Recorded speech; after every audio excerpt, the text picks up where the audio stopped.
Hello, and welcome back to Stitch and Addictions channel. I'm so glad that you're here, whether you're new or whether you're returning. This is episode 3 in my Do-It-Yourself Halloween costume series. However, this is just a series that is very practical, whether you are doing a basic cosplay costume or you are doing historical clothing. So, I do not get into super fancy cosplay where you see all the makeup and the hair and the props, but I do love to create clothing that I have seen in movies and do the actual clothing part. So if you look behind me, you will see the costume that I made to copy Lucy's costume from the Prince Caspian movies. I modeled it in the first episode in this series, and today it is on the dress form. I wanted to talk to you today about the process to put together multiple patterns to create a piece like this.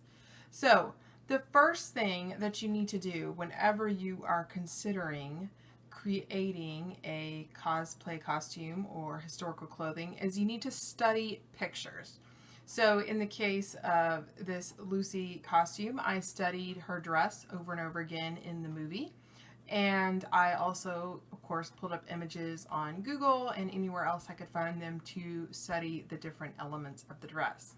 If you're doing historical clothing, I recommend looking at photos of extant clothing and places like the Met, the Museum of Fine Arts Boston, and places like that are great sources for those photos. You first want to study those photos in great detail, and there's a couple of things that you want to pay attention to. You want to pay attention to the bodice.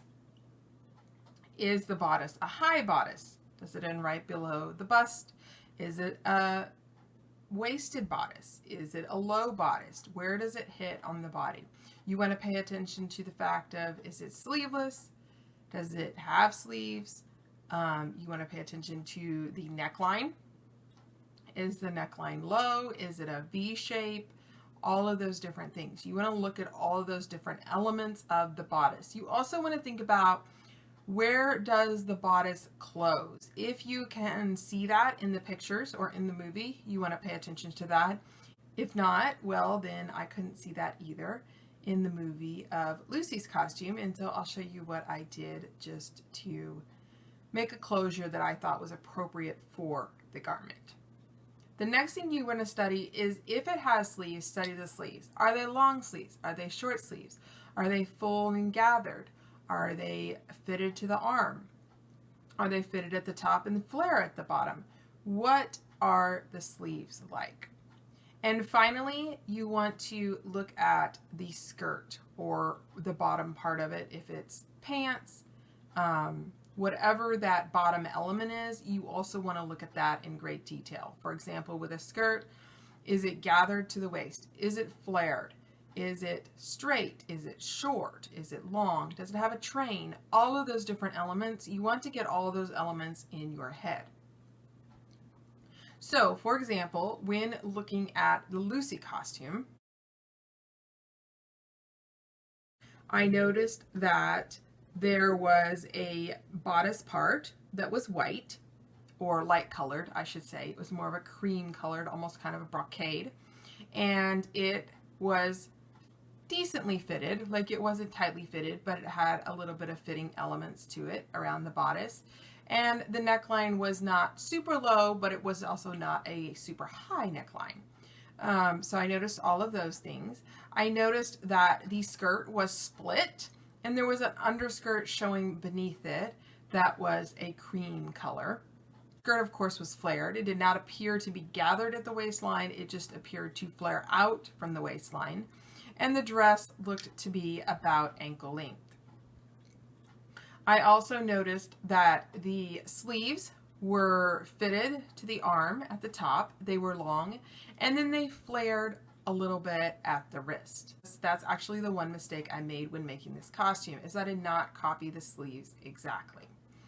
And looking back, it wouldn't have been that difficult to copy them. I just didn't at the time, for whatever reason. I don't remember my reasoning at the time, given that was about 8 to 10 years ago.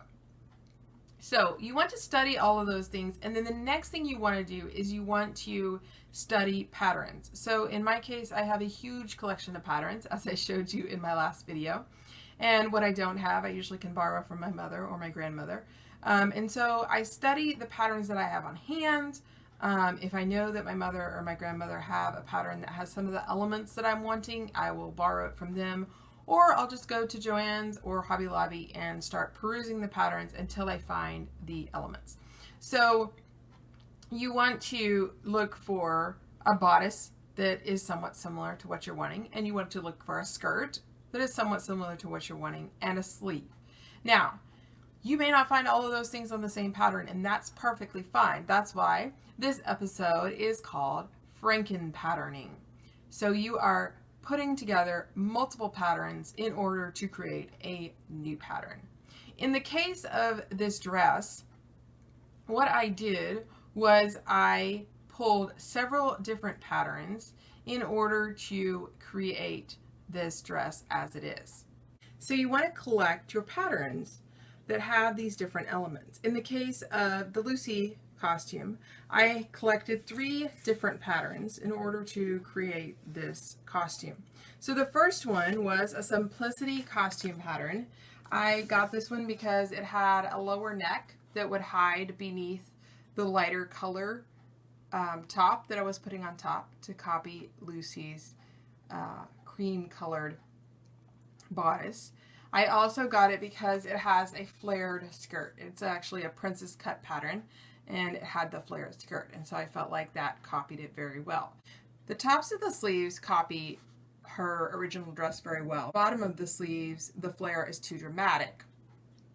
So I couldn't use the sleeves on this pattern. It was just the basic body of the dress that I knew I was going to be able to use. The next pattern that I pulled was this pattern right here. I pulled it actually for 2 different elements. One, this bodice right here seemed to be very similar to the fitting on the cream colored bodice on Lucy's dress. I went back and actually looked at pictures and the movies, and it almost seems like her bodice is actually attached to the burgundy part of her dress, but I chose to make mine separate simply because I didn't want to wash those fabrics in the same load, and I didn't want the burgundy to accidentally bleed on the cream. And so I actually chose to make it a separate piece so it could be washed separately. So I thought that the cut of this bodice was good. It was slightly fitted, but not super tightly fitted, and it had a back opening, which I assumed her dress had since there was no evident front opening. I also liked that you could easily take off the sleeves and that the neckline seemed very similar to the neckline of her dress. The other reason I like this pattern is because the skirt right here was flared gently, more gently than the skirt in this pattern. And so I thought it would make the perfect underskirt. And so I thought this skirt pattern right here without the train, if it was just cut straight across the back, would make the perfect underskirt under the dress. Then I could layer the dress on top and then finally put this bodice on top to achieve that look that I was going for. And I know that sounds like a lot of layers, but it's actually only 2 in each place. It's 2 for the skirt and 2 for the top. And I knew I would be wearing this for Halloween. So I knew that it wasn't going to be too hot or anything like that, so I wasn't concerned about that. I also didn't line anything so that it didn't get too thick or too hot. The final pattern I pulled was a pattern similar to this. I actually cannot remember exactly what pattern I used for the sleeve, the elusive sleeve that I can't remember why I didn't flare either. But I would have pulled a pattern similar to this because you have the long jacket sleeve that just slowly slants in until it fits almost at the wrist. So I would have pulled something similar to this even if it wasn't this exact pattern. So if I was redoing it today, however, and I was trying to copy the flare in her sleeve, like the original dress, I would probably do a sleeve more like this one right here. As you can see, it's fitted at the top of the armhole, but then it flares at the bottom. If I wanted it to fit more on the upper arm, I could come down straight instead of starting the flare soon and then flare more from the elbow out, which is how her dress appears to be more. But that's a very easy fix. And so this pattern is close enough on the sleeve, and I could make those super simple changes fairly easily. So now we get to the fun part, actually putting the patterns together and figuring out how we're going to take pieces from different patterns to create our finished product. I will say on the Butterick 3756, the one here on the right, it's fairly easy. All I have to do is cut the back of the skirt straight, just like the front of the skirt. And for the top, I am just going to use this top right here. The only difference with the top is that the original has buttons down the back, and I wanted the final costume to have lacing up the back to be slightly more historically accurate.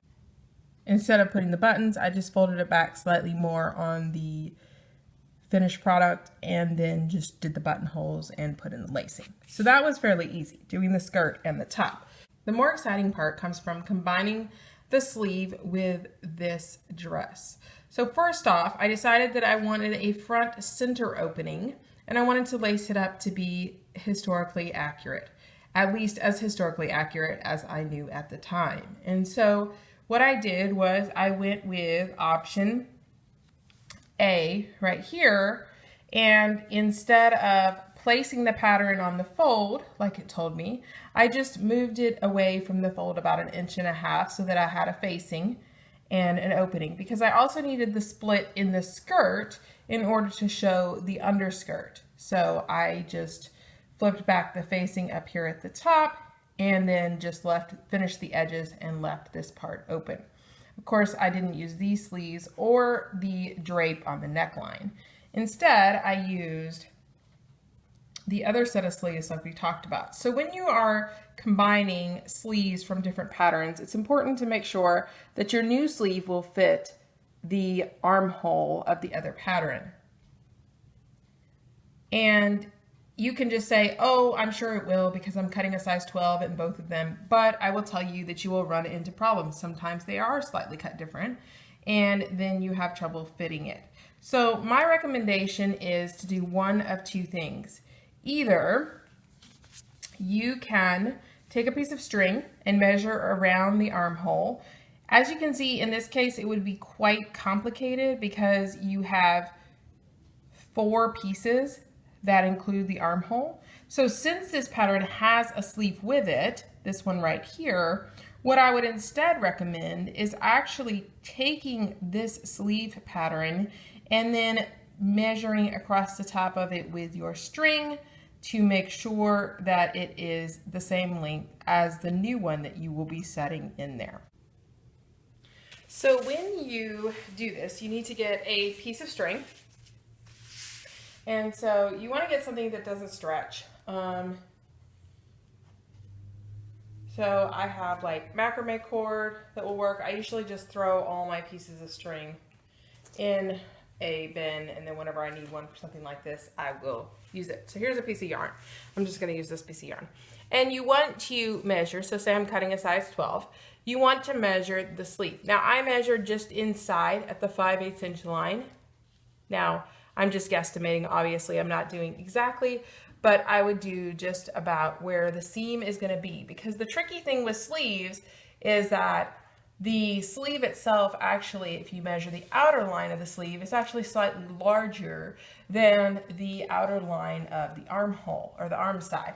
And so you want to measure more on that 5/8 inch line so that you know more exactly the length that you need. That's more applicable if you're measuring the inside of an armhole and then measuring a sleeve. In this case, I'm actually measuring sleeve to sleeve. And so it's not quite as big of a deal because I am measuring sleeve to sleeve. So actually on this one, if I wanted to measure the outside edge, that would be perfectly fine from habit. I just measured in from 5/8 inch. So that is now my length that I need my sleeve to be. So now that I have my string, then I'm going to lay out my sleeve pattern that I want to use instead. And I'm going to take my string and measure it, once again, about 5/8 inch in, since that's how I measured the original. If you measured the edge, measure the edge. And I'm going to measure along in here to see if this sleeve is about the same length to see if this sleeve seam is about the same as the other one. Now, what I find is, as you can see, my string is actually shorter than this one. So that means that the armhole for this dress is slightly bigger than the one that I'm making. So this is an easy fix in this case. I can just make it a little bit smaller. So I can go from the size 10 line, go along the about 5/8 of an inch in, and see if the size 10 line will work for what I'm wanting to do.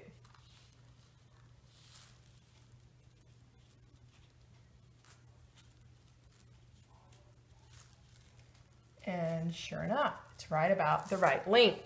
So you want to just use that string trick to make sure that they're going to fit together.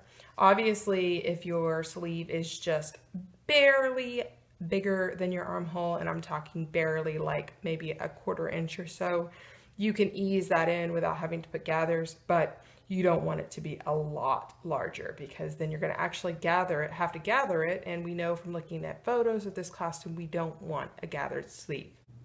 So the string trick is the biggest trick to remember when you are Frankenpatterning. If you are ever putting a different skirt to a waist that's supposed to be fitted and not gathered, if you are ever putting a different sleeve to an armhole, any of those things, you need to grab a piece of string, cut it to the length of the one, and then measure out the other. The string is more malleable than measuring tapes. Measuring tapes often kind of like do this curly thing when you try to especially put them along curves like armholes. That's why I love the string trick. You can also very easily, if you want to change a neckline, say you want it to be a V-neck instead of a round neck, you can take 2 patterns, take the V-neck pattern and the round neck pattern, lay the V-neck pattern on top. What you want to do is match your fold line in the center and match your shoulder seams at the top, and then you can trace in your V-neck, or vice versa, trace in your round neck. So that's an easy way to change your necklines if you're needing your necklines. Obviously, for lengthening and all of those things, usually patterns come with directions about how to lengthen the skirt, how to lengthen the bodice, where to lengthen the sleeves. So I'm not going to be covering those in this video, because that's usually something that comes with your patterns. I'd more wanted to cover how to combine pieces from multiple patterns, especially tricky things like sleeves, armholes, and waists and skirts. So the string trick works just as well for your waist and your skirt